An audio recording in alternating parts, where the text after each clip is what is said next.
Hey everyone, Brian from Wrenches and Rides, and if you have a 200R 4 transmission that's like the one in this 1988 Monte Carlo behind us, you might have noticed a small stalling, or it feels like something's locking up all the time. Shifts are really quick and you're not getting the normal acceleration that you would. That problem is very common with this transmission, and it's happening because there's a few solenoids that are not working any longer.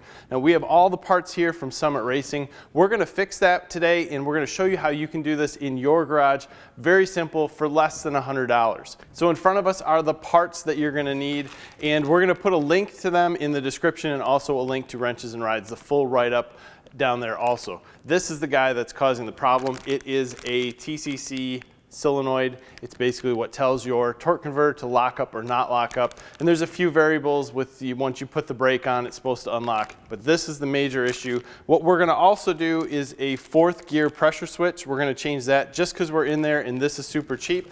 You need 5 quarts of transmission fluid, and then we're going to replace the transmission filter and of course put in a new gasket. So let's take this car behind us, get it up in the air, and start tearing things apart. With the car up in the air, we're going to remove all the transmission bolts and carefully dump the fluid out of this front corner. So you don't want to remove everything complete.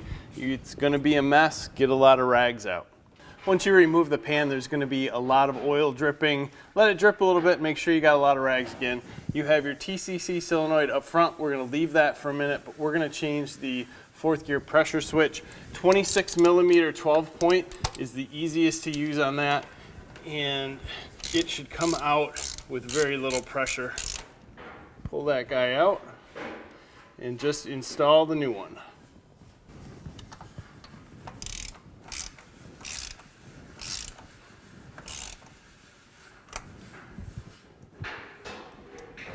The TCC solenoid comes out with 2 10 millimeter bolts. Make sure you keep them because you're going to have to put them back in. Then we'll cut the wire, splice it in place with the supplied caps, and put the new one back in. A little tip when you're putting back in your filter, make sure that the old gasket is pulled out and the new gasket slides in and it's in place and clipped in the back. Make sure you put all the bolts in the right place. There are 2 that are different that go around the shifting mechanism. Fill it up with 4 quarts of transmission fluid, warm it up a little bit, run it through the gears, check it.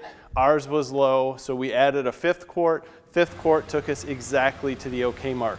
After this, take it back out on the road, warm it up again, and make sure that when you touch the brake, you can get the RPMs to lift up, and make sure that when you're in drive, you can feel that the torque converter is letting loose and also connecting back up and locking. Very simple task. It's messy. That's the worst part about this, but you can fix this at home. Again, all the links to Summit Racing for the equipment and parts that we need are in the bottom. Tools needed are very limited. We'll put some of them in the bottom too. Thanks for your time, guys. Make sure you subscribe to our channel and give us a like on this video. We hope this helps you fix your car. Have a great day.